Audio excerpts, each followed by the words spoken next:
Oke, sebelum kita memasuki pembahasan kali ini, saya mau bertanya, apakah kalian sudah mengetahui metode dan manfaat mempelajari psikologi pendidikan? Kalau kalian tidak tahu, mari simak video ini.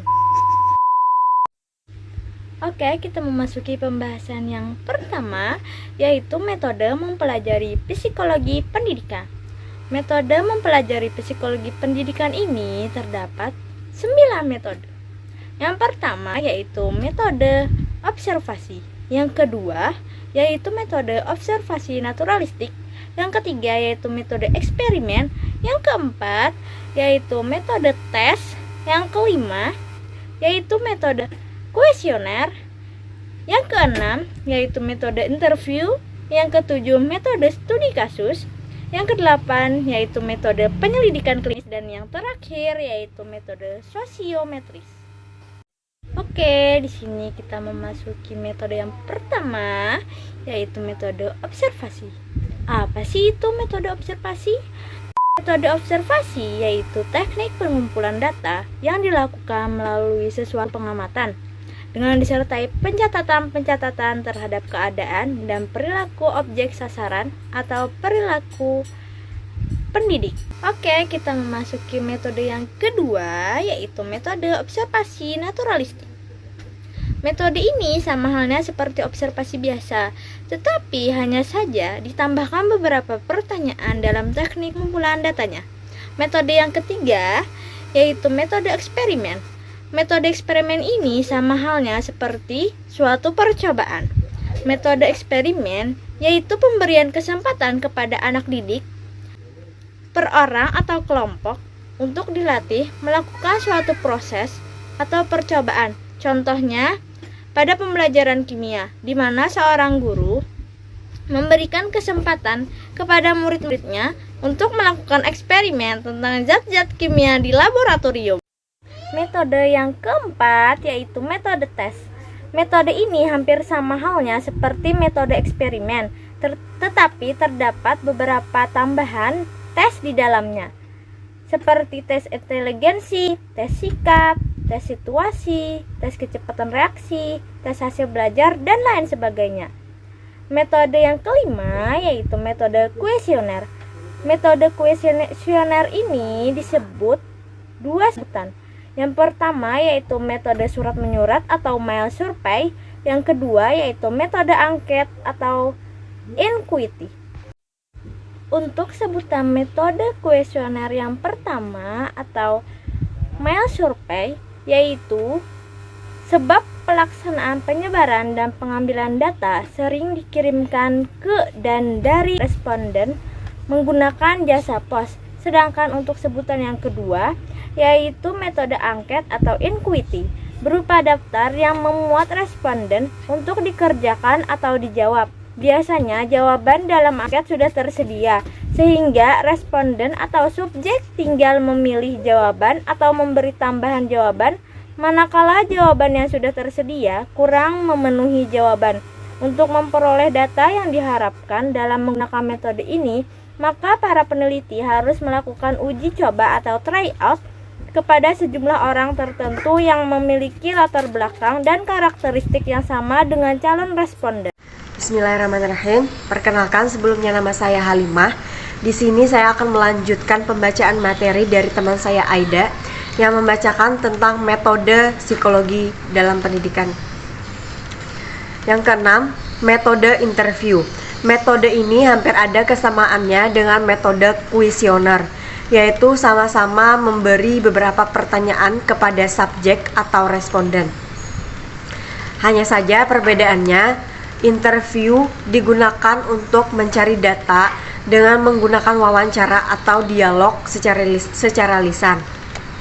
Jadi metode ini lebih cocok digunakan oleh peneliti yang ada beberapa persyaratan, yaitu yang pertama jumlah respondennya sedikit, yang kedua wilayah atau tempat responden dapat dijangkau oleh peneliti. Yang ketiga, ada maksud tertentu terkait dengan persoalan yang harus dirahasiakan oleh kedua belah pihak, yakni peneliti dan responden.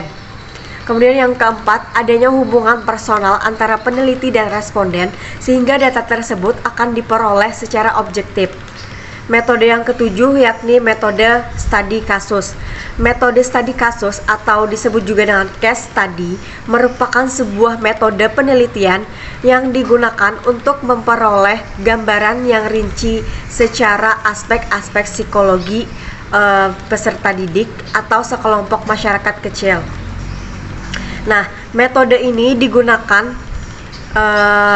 oleh para peneliti psikologi dan juga para peneliti ilmu-ilmu sosial yang lebih memungkinkan untuk melakukan investigasi atau penyelidikan, mencatat fakta-fakta dan penafsiran yang lebih luas dan mendalam.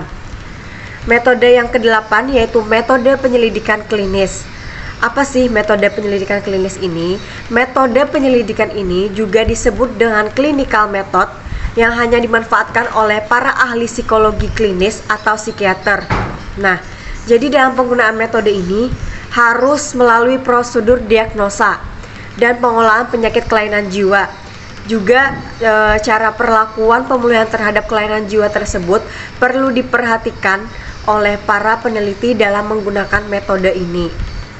Hanya saja metode ini diperuntukkan bagi responden atau anak didik yang mengalami penyimpangan perilaku yang kada baik, yang tidak baik. Nah, lalu penggunaan sarana dan cara yang dikaitkan metode klinis ini harus memperhatikan batas-batas kesanggupan jiwa peserta didik. Tidak kalah pentingnya juga bahwa metode klinis ini harus selalu mementingkan intensitas dan ketelitian yang sungguh-sungguh dari peneliti dan juga pendidiknya.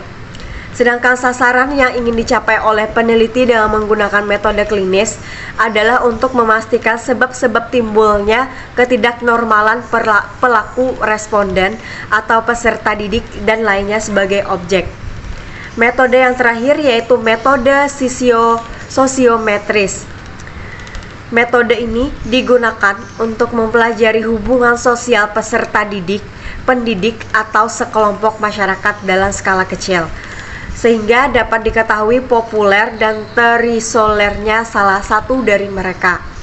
Kemudian metode ini juga dapat di lingkungan sekolah atau dalam satu kelas atau sekelompok komunitas masyarakat dalam satu kelas atau sekelompok. Metode ini juga dapat digunakan dalam lingkungan sekolah atau dalam kelas atau bisa juga digunakan dalam sekelompok komunitas masyarakat. Maka cara yang digunakan ada yaitu sebagai berikut. Seluruh peserta didik dalam kelas tersebut dipersilahkan untuk menulis nama temannya. Jadi peserta didik semacam praktek peserta didik untuk menyediakan kertas. Nah, dalam kertas tersebut peserta didik dipersilahkan untuk menuliskan namanya, nama-nama temannya yang sangat disenangi dan tidak disenangi pada suatu hal. Misalnya dalam belajar bersama, bermain bersama, bertukar pikiran, dan mengerjakan tugas-tugas lainnya, apa saja yang disenangi dan tidak disenangi dari hal teman-temannya dan menyebutkan nama temannya tersebut. Kemudian hasil pemikiran tersebut disusun dalam suatu tabola atau sosiogram dengan tetap memperhatikan jumlah pernyataan responden yang menyenangi dan tidak menyenangi dalam hal-hal yang sudah ditentukan tersebut. Lalu hasilnya itu akan tampak dari masing-masing responden, seperti deretan vertikal secara pemilih dan deretan horizontal yang terpilih. Sebagai hasil pemilihan tersebut, teman yang disenangi dan tidak disenangi selanjutnya ditabulasikan. Kemudian data tersebut dianalisis dan analisisnya dapat menggunakan sosiogram atau menghitung indeks popularitas atau disebut dengan IP masing-masing. Baik, demikian presentasi saya dan akan dilanjutkan oleh teman saya selanjutnya. B. Manfaat psikologi pendidikan. Peserta didik merupakan subjek dari psikologi pendidikan. Di dalamnya tidak terlepas dengan perilaku dalam mengekspresikan diri pada situasi berlangsungnya pembelajaran, baik di dalam kelas maupun di luar kelas. Bentuk ekspresi yang dilakukan oleh anak atau peserta didik tidak terlepas dari unsur psikologi, seperti kesiapan mereka untuk menerima pembelajaran, kesehatan mental yang sedang dialaminya, minat belajarnya, dan lain-lain. Apabila guru atau pendidik telah memperhatikan berbagai ekspresi mereka, maka dengan mudah guru atau pendidik dapat memberikan motivasi belajar kepada peserta didik. Dengan demikian, seorang pendidik dituntut untuk mengetahui dan memahami makna ekspresi yang dilakukan oleh anak didiknya, dengan tetap memperhatikan minat, kebutuhan, dan kesiapan mereka dalam belajar. Dari penjelasan tersebut, terdapat peran penting dari psikologi pendidikan untuk peserta didik. Adapun manfaat dari psikologi pendidikan antara lain: 1. Merumuskan program pembelajaran secara tepat. 2. Memilih strategi atau metode pembelajaran yang sesuai. 3. Memberikan bimbingan atau konseling. 4. Memfasilitasi dan memotivasi belajar siswa. 5. Menciptakan iklim belajar yang kondusif. 6. Berinteraksi secara tepat dengan siswanya. Dan yang ketujuh atau yang terakhir, menilai hasil pembelajaran. Adapun menurut Muhammad dan Wiyani, manfaat mempelajari psikologi pendidikan diantaranya ialah: pertama, memahami perbedaan siswa. Sebagai guru, perlu untuk memahami perbedaan-perbedaan karakteristik siswa, tahap tumbuh kembangnya, serta tipe perilakunya. 2. Menciptakan iklim belajar yang kondusif di kelas. Pengetahuan tentang prinsip-prinsip dasar pendekatan dan interaksi yang menyenangkan kepada siswa sesuai dengan masing-masing karakteristik siswa akan memberikan iklim belajar yang kondusif dan proses pembelajaran yang efektif. 3. Memilih strategi pembelajaran yang tepat. Mempelajari psikologi untuk mengenal karakteristik masing-masing siswa dan mengenal metode pembelajaran yang disukai akan memberikan kemampuan untuk memilih strategi pembelajaran yang tepat di dalam kelas. 4. Memberikan bimbingan pada siswa. Psikologi memberikan kemampuan kepada guru untuk menjadi seorang pembimbing bagi siswanya dengan pendekatan emosional dari hati ke hati untuk mendapatkan kepercayaan siswa. 5. Berinteraksi dengan tepat dengan siswa. Prinsip-prinsip psikologi mendasari cara berkomunikasi yang tepat dalam pembelajaran. Komunikasi dengan siswa dinyatakan dengan menempatkan diri sesuai dengan tahapan tumbuh kembang siswa. 6. Memberikan evaluasi hasil pembelajaran. Sebagai seorang pendidik, dengan mempelajari psikologi pendidikan akan mampu memberikan penilaian hasil pembelajaran secara adil. Selain itu, juga dapat menyesuaikan dengan kemampuan masing-masing siswa tanpa membedakan satu dengan yang lainnya. 7. Memotivasi belajar. Adapun bekal psikologi pendidikan untuk pengajar ialah agar pengajar mampu memberikan dukungan, dorongan, atau motivasi untuk siswanya dalam semangat belajar yang lebih tinggi. Pemberian dukungan positif ini kepada siswa akan menghasilkan semangat belajar yang meningkat. 8.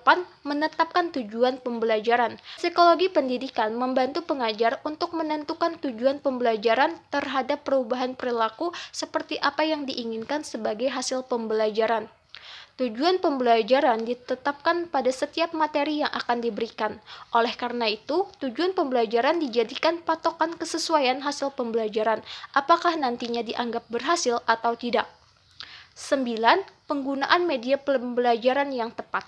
Pengetahuan psikologi pendidikan juga bermanfaat untuk menentukan media pembelajaran yang tepat untuk siswa, misalnya media audio, visual, motorik, dan lain sebagainya sebagai aktivitas pembelajaran yang menyenangkan. Media pembelajaran juga disesuaikan dengan materi belajar yang akan disampaikan. Yang terakhir, 10. Penyusunan jadwal pelajaran yang sesuai.